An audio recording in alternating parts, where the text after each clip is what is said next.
Tamagotchi of Nathan is here. Mag ik het nu openmaken? Okay. Leuk dat hij er zo vroeg is en dat je nog niet in bed ligt. Wow! You saved for that, huh? Ja, dat waar jij kan. Wow! It's nice to save, right? It's good to save. Then you can buy what you want. Wow, guys. Look at that Tamagotchi. Hier. Are you happy? Yes. How much? How much happy are you? So happy. What's your next plan then? What will you save for? And drone. A drone? Hala! That's very expensive. But I like to buy a drone. How much is the drone that he wants? It's like 20 years, but he cannot even fly a simulated drone, so let's not give him a Ja. drone. Maar No. hij doet niks totdat het eitje uit is gekomen. Yeah, you just need to wait. Ja. En dan, als ik groter word, dan moet ik later eten. Laten douchen. What's happening Oh, there, ja, kijk, baby zie. love? Dat is spelen, dit is medicijn, dat is schoonmaken, maar dat hoeft allemaal nog niet. Dat is wegen en dit is straffen, maar dat hoeft ook niet. Wow. Dit is eten geven. Dat gaan we doen als je naar bed gaat. Doe het licht uit, maar nu mag hij nog aan. Spelletjes spelen, zullen we hem eens eten geven? Ja. And you will make him big? Ja. Ja. Ja, en dan doen we eten. Kijk, nou staat hij op eten. Druk het. Hap, hap, hap. Nou.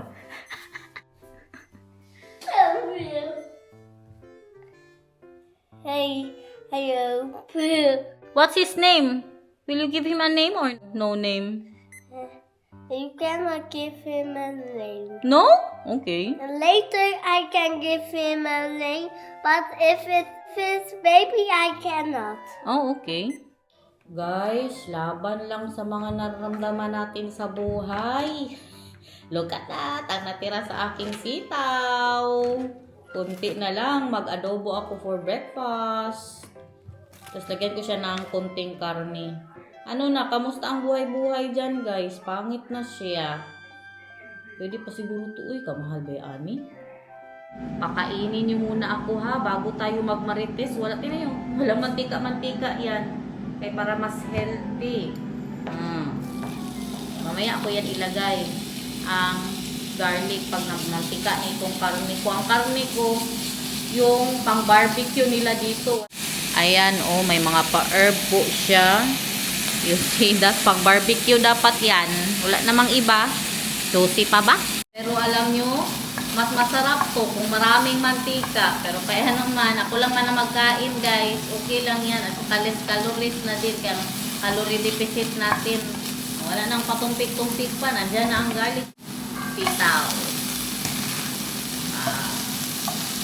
Kayo na lang talaga mag-adjust dyan muna sa itsura ko, guys. O, diba? Mas healthy, less calories. Huwag kayong mag-alala kay pagkatapos nito, mag-ayos na ako sa sarili ko, guys. Pakainin niyo muna ako para may energy tayo.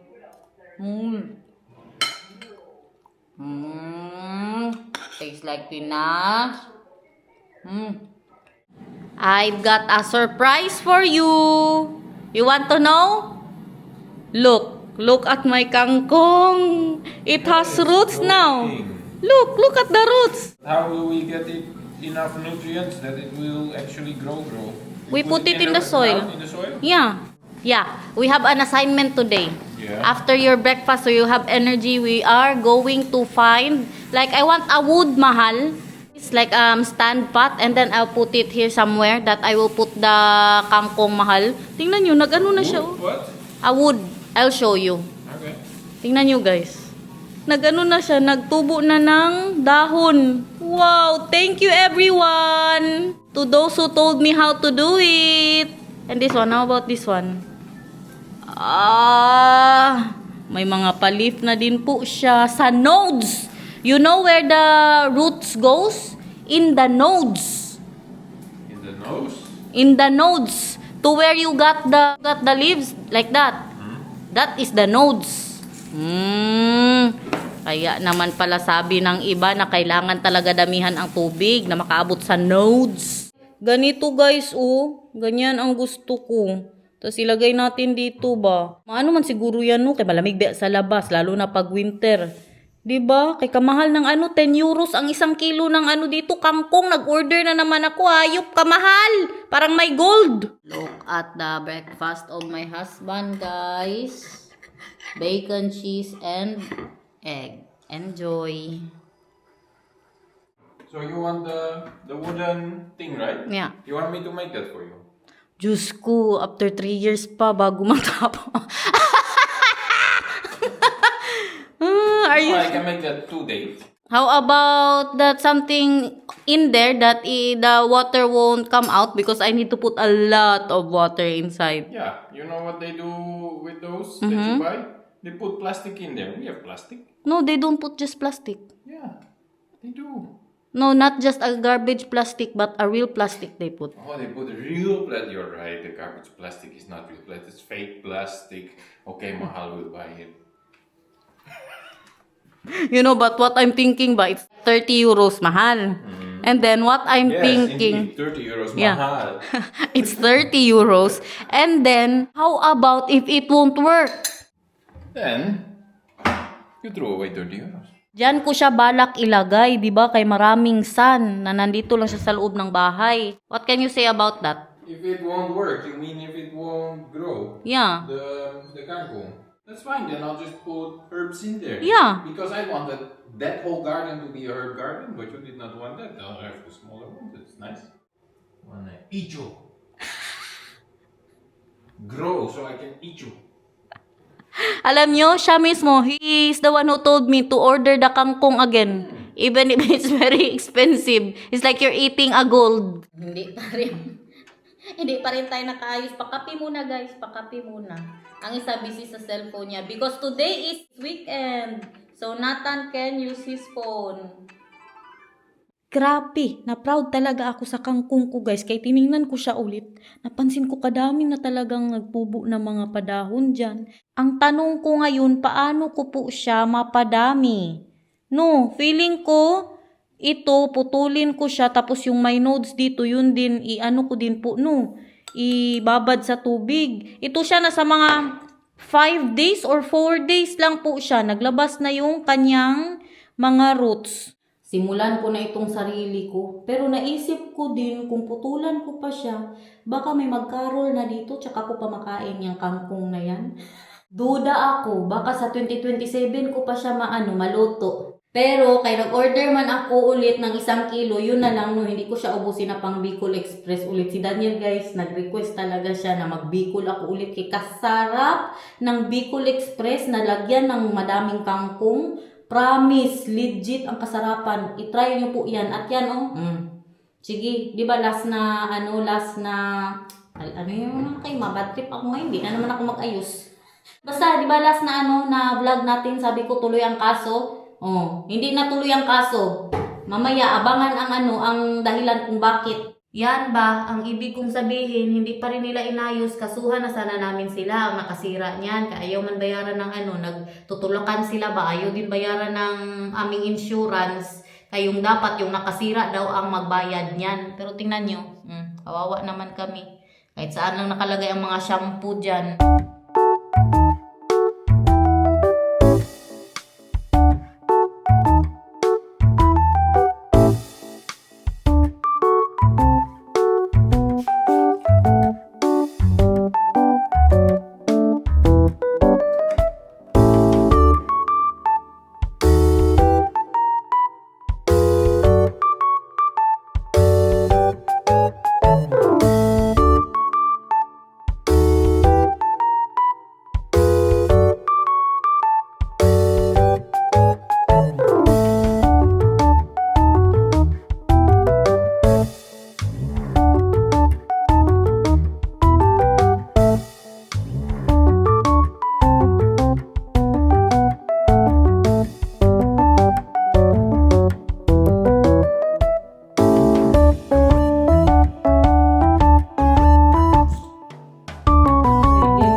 skincare ko. Tingnan niyo.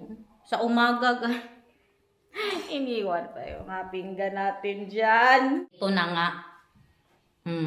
Kaya alam ko talaga, ito ang hinihintay ninyo, ang magmarites tayo. Ito na nga, hindi na po, saan ko ba kailagay dito na lang? Hindi na po matutuloy ang kasuhan.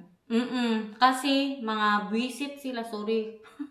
Parant lang, kay grabe ang kabad trip namin. Alam talaga nila alam nila na mag-atras kami. Kasi di ba ngayon, meron na kaming lawyer. Kumuha kami ng lawyer guys, nakabayad kami ng mga 800 euros. Sinabihan kami ng lawyer na i-message sila. Kung hindi mag-reply sila ang mag-message. Di ngayon, nag-message na kami. Kailangan nyo ito, gawin ninyo. Kaya di kami bayaran ng insurance. Kaya nagtutulukan nga sila. Ayaw ng insurance bayaran. Kaya dapat sila daw yung nakasira doon. Yung sa may tiles, good. Mahirap kasi yun guys. Hindi lang yun siya na dikit lang ang tiles kasi nabiakan siya ng tiles. Kailangan talaga yun siyang bakbakin. Di ngayon, minessage namin sila na kailangan ninyo itong ayusin. Hindi sila nag-reply. Di ngayon, doon na pumasok ang lawyer po namin. Ang lawyer na mismo ang nag-message sa kanila na kung hindi kayo ganito, hindi kayo mag-reply, ituloy namin ang kaso. Di nga nag-reply sa mga bully din guys. Alam kasi nila. Alam na nila ba? Parang alam na nila na itigil namin kasi parang sanay sila sa ganyan ba kasi maraming ang reklamo dito na kailangan pang ayusin ngayon tapos hindi nila inayos. Mga 2 years na kami nakatira dito. Ang sagot nila sa aming lawyer na daw parang nonsense daw kaya hindi daw sila nag-reply. Nonsense daw yung mga pinagsasabi namin. Di ngayon nagtanong ang lawyer ano man ituloy na natin ito. Nag-send siya guys. Nag-send ang lawyer kung magkano ang kailangang bayaran pero at first pa lang talaga, sinabihan ko na yan si Daniel na kami na lang magpagawa. Parang naano man siya, na ano ang ego niya ba na hindi binubuli nga kami kaya ayaw na may kailangan pa silang ayusin doon sa taas na hindi nila inaayos hanggang ngayon. Parang ayaw si Daniel, ayaw niya talaga na nagpapabuli. Kasi parang ganyan yung yung dating na ginagawa po nila sa amin. Hindi, magkaso tayo. Sinindan kami ng lawyer. Alam niyo magkano? Mag-abot ng 10,000 euros. 10,000 euros! Alam na talaga ng kumpanya na mag-back out kami dahil ganyan ang babayaran. Alam na alam niya. Kaya, wala. Natigil. Hindi na namin tinuloy. Kami na magpaayos. Ang magpaayos din kasi yan, 3,000. Pero, nalaman ko na kung sakali na manalo kami sa kaso, bayaran nila lahat ng binayaran po namin at aayusin nila. Ayusin nila, bayaran nila lahat ng mga nagastos po namin. Pero kung hindi kami nanalo guys, quits. Tapos nakabayad kami, magkano? Sobra 10,000. Kayong bayad pa sa lawyer. Kamahal pala dito guys. Magkuha ng lawyer at saka ng mga kaso-kaso. Kahirap. Wala silang mga, tanongin nga natin si Daniel. Ka-relax ba? Mahal. Don't you have any public lawyers here that you don't have to? No? We have that in the Philippines that they will help us. I was telling them that we need to pay. Like, it will cost like maybe 10,000. So, we're not doing it anymore. We will just find someone to fix it.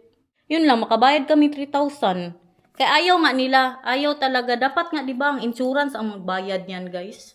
Ayaw din ng insurance. Kasi, hindi kami ang nakasira. Ang nakasira po noon, yung gumawa ng bahay na ito, nung chinek po nila, yung may leakage po kami dito. Naalala nyo, di ba, meron po yung dyan. Yung spot dyan, kasi dyan tumulo, at saka yung dito na side. Nung nasa Pilipinas po kami, inano po yan, pinaint po yan. May nagpunta dito si Bianan ang nagbantay. Pinaint po yan buong Kisame. Buong Kisame, pinaint po yan. Pero yun siya, pasok po siya sa insurance. Isipin nyo yun.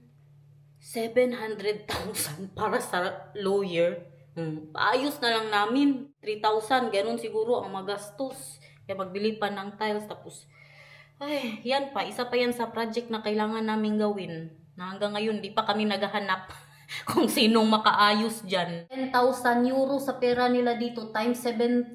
Kaya ang euro 70 naman sa Pilipinas, mag-abot nga minsan ng 71 diba? 700,000. Iuwi ko na lang ng Pilipinas yung ibayad ko guys. Tapos wala pang sure na manalo tayo sa kaso. Pero feeling ko malakas naman ang namin na manalo. Yun lang ba kayo makatakot lang din ba na mag-risk ka talaga ng pera guys na kalaki-laking pera. 10,000 euros, ang masasabi ko lang, salamat na lang sa lahat. Mahal. But you know, Marcel said mahal, If we will win the case, mahal, then they will pay for everything that it cost us, mahal. No, that's not true. For me? Ay, not true? No, only in the Bathroom? For me? only in the What? other one, not the bathroom. Wag na lang talaga. Ano for you also, they will pay you? Wala, mukhang pera na itong anak ko, guys. Nakarinig ng bayaran. Pati daw siya, bayaran ba daw siya? Sila Maricel kasi ang nagsabi sa akin na kung magkasukaso, bayaran nila kami. Hindi pala. So wag na. Kalaki-laking pera. Para lang hindi kami, magpabuli na lang. Kaysa pagbayaran ko yan. Pero yun na nga, nagsisimula pa lang siyang mainis sa kanila na magkasukaso daw siya. Sinabihan ko na siya, sure ka sa nararamdaman mo. Sabi ko, baka mas malaki pang mabayaran natin sa sa lawyer kaysa sa magpagawa. Sabi, hindi. Wala, atras. Cancelled. Cancelled ang kaso, guys! 10,000 euros. Makauwi na ako 3 beses sa Pilipinas. Nakasama ko pang pamilya ko. Kaya mag-abot din man ng mga 1,200 ang pamasahe. Isa. 1,200. Diba? Or 2 beses. Sayangin ko yan, guys. Wag na, Minsan, kailangan din po nating kainin ang pride natin. Yan, katulad ngayon. Kainin natin ang pride natin, guys. So, did you clean the poop? Yeah. How old is your Tamagotchi now? 3 days old? 4 years old? Okay. Tingnan nyo, nagbuhay-buhay na siya. Kaya magkain na daw siya. What do you want? What do you want for in your bed, bebe? Pinakain ako. Okay. Peanut butter. Ito talaga ang paborito niya, Kahit sa school, ito ang palagi niyang request. Pindakas, peanut butter. With a little bit of sprinkles, chocolate sprinkles. Ilang araw din po kasi akong hindi nag-vlog. Yung entrance natin sa vlog na ito, ilang araw na yun, guys. Kaya, nag 4 years old na yung kanyang Tamagotchi. What can I do? Be with me? Can I watch ba daw? Sabi ko no, kaya nag-cellphone na siya. What can I do? Be with me. I'll give you some milk too. Alam nyo, pag umuwi kami ng Pilipinas, nagdadala ako ng peanut butter. Kay ayaw nila ng peanut butter natin. Nasanay na sila ba na ganito ang lasa ng peanut butter. Kaya si Nathan, hindi niya type yung mga skippy-skippy. Hindi niya type. Parang may magic itong kangkong ba? Taga sulyap ko sa kanya, parang tumutubo. Parang may tumutubo. Wala yan kanina, di ba? Bakit lumaki man yan? Alam niyo, wala kaming maayos na tulog ni Daniel, guys. Kaya kagabi, late na po kami nagpunta sa bed. Pinag-usapan lang namin si Lucas. Kahapon, nakita niyo yung pinost ko po na kanta, yung kanta ni Adele, Don't You Remember. Habang nag-walking ako kahapon, may trabaho man si Daniel, habang nag-walking ako kahapon, guys, yun ang pinapakinggan ko. Kinakanta ko kasi yan dati sa China, tas naalala ko ba na matagal ko na pala na hindi siya nakanta, tas paborito ko yan siya noong nakanta. Tapos dati, parang wala lang siya sa akin, parang mga ex ko pa ang mga nangiisip ko pag naririnig ko yung kanta na yan. Don't you remember? Basta kantahin ko yan mamaya. Hapon nga, di na-walking ako. So, kantahin ko nga yan, di gibuksan ko yung pang-karaoke ko, yung JBL ko ba, gibuksan, kanta-kanta ako dito. So, dito ako ba, ganyan ako. Simula naman ako ng kanta.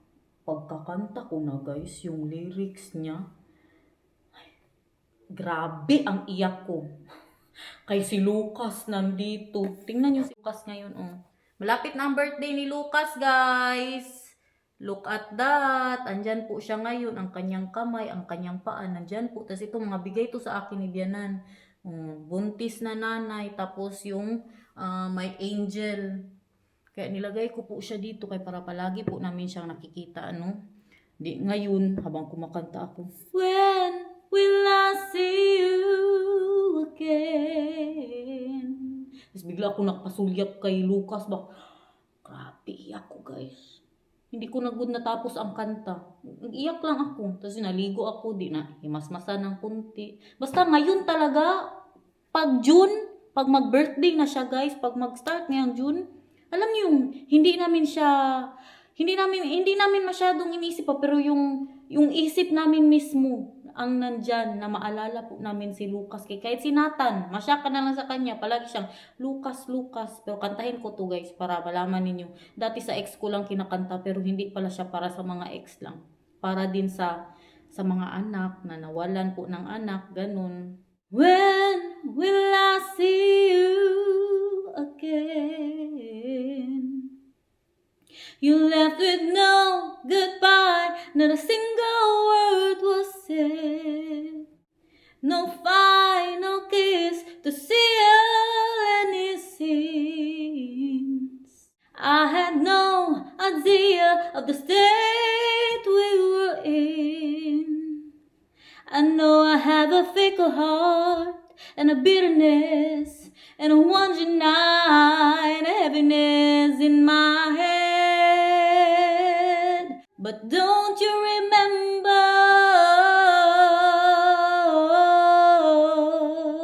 Don't you remember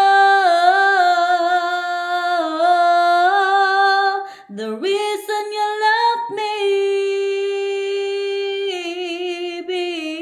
before? But baby, please remember me once more. Diba kaganda na kanta? Pa-emote lang muna guys. Kanina ba, pagkagising namin si Daniel, sabi niya sa akin, hindi daw siya masyado nakatulog kagabi kasi nga, naiisip niya si Lucas. Alam mo, sabi ko sa kanya, alam mo kung may pinagsisihan ako, nasabi ko na to sa inyo, yung hindi ko siya nahalikan. Pero alam niyo, sabi ni Daniel, hinalikan ko daw si Lucas, guys. Pero marami kasing mga pangyayari na hindi ko po naalala. Sabi niya, hinalikan mo si Lucas. Sabi niya po, na parang nawala yung guilty ko ba? Kasi yan talaga ang iniisip ko, hindi ko siya hinalikan, guys. Kasi yung sa mga panahon na yun, wala ako sa ulirat. Wala ako para akong nabuang nung time na yun na hindi ko nga iniisip na si Lucas yung nandoon na katabi lang kami mga 1 week, nandoon lang siya sa tubig. 1 week din po siya hanggang sa yung i-cremate na siya, 1 week siya na nandoon lang sa kwarto na sa ICU. Nandoon po siya, makita ko lang siya pero nasa isip ko manika para hindi ako mabuang, nilagay nila yung manika doon. Sabi ko, hindi yan si Lucas. Parang nawala yung mga guilty na ramdaman ko, inano ko talaga siya masyado. Diba? Kaya, alam niyo yung nangyari sa yung basketballista? Nakita ko yung nanay. Alam niyo, grabe ang iyak ko. Sabi ko, please, i-heal mo siya, Lord. Pinagdasal ko yung nanay na sana i-heal siya ng Panginoon. Ano na lang yung akin, guys? Hindi ko nga nakasama si Lucas na buhay. Ano na lang yun? Na nawalan siya ng anak. Hindi ko ma-imagine kung gaano kasakit yun para sa kanya na nawala ang anak niya. No? Na ilang taon na niya nakasama yung anak niya, tapos si Lucas, ganito na kami ni Daniel na hindi pa namin nakasama si Lucas. Ano na lang yung mga nawalan ng anak na nakasama talaga, kasakit talaga, siguro, hindi ko ma-imagine. Kaya nag-iyak talaga ako, na sabi ko, please Lord, i-heal mo ang nanay, i-heal mo ang heart ng nanay, Lord. Sinsyahan nyo na guys, parang araw-araw na lang ako ganito. Yan din ang isa sa dahilan bakit hindi ako masyado nakapag-vlog. Pag June talaga, pag magpasok talaga ang June, yan na talaga maano ako ba, parang ma-down ako. Kaya naintindihan ko yung sakit na yung si Alex, buti na lang talaga buntis na siya ngayon. Nag-iyak din ako. Grabe ko ka-emotional. Umiyak din ako para kay Alex guys, na nabuntis na talaga siya at sana maging healthy po silang dalawa ng baby niya. Pati mga artista na dadamay sa vlog natin, yung kay Claudine Barreto. So ito na nga, si Claudine Barreto na naman tayo. Tapos na tayo kay Alex Gonzaga. Kamarites natin dito. Kasi diba, nakiramay po siya. Oo, tapos kini-question siya ng mga tao. Nagko-comment, bakit siya para sa camera, ganun. Guys, kahit ako, kung malapit lang yan, pinuntahan ko, nakiramay po ako dun sa nanay. Alam nyo, hindi nyo talaga, ito ang sinasabi ko ba, hindi nyo talaga maiintindihan kung hindi nyo siya naranasan. Ang mga nanay siguro maintindihan pa, tayong mga nanay ba, na kung bakit siya nagpunta dun. Kaya kilala ba si Claudine guys, na very yung very loving talaga din na nanay. No, kita nyo nga, kadami niyang inampun guys. Diba? Very loving siya na nanay. So nakiramay siya doon. Kiniston siya ng isa na media. Tinanong siya, bakit ka nandito? Sabi niya, good na, nakikiramay ako para sa nanay. Kahit ako, kung malapit lang dito, damayan ko yung nanay guys. Kaya hindi niyo alam yung pinagdadaanan yung sakit. Kaiyak. Diba? Hello everybody! Tama na nga ang mga chika natin kaya nanggigil ako guys. What is this? What's your problem? What do you want? You also want to play? He played for half an hour and then I am not even playing for 1 minute. Papa, can I now? Can I? Papa, I want. Papa, when can I? Papa, me, can I? You need to share, baby love. Papa's turn. Papa is so long. Yeah, but you need to have patience. You are longer than I am already. Yeah, you did 30 minutes and Papa only did 1 minute and you're already... No! What do you want? You want something to eat downstairs? How about fruits? No. No? How about more bread? No. Mag-prepare ako ng fruits niya. Kay tinapay lang kinain yan. So guys, tama na. Tanan nyo na ako. Tama na siguro. Joke lang bitaw, oy. Abangan na lang kung anong mangyari sa aking pakangkong sa mga susunod na araw. When was the last time you thought of me? I often think about where I went wrong. But I know I have a fickle heart and a bitterness and a wonder night and a heaviness in my head. But don't you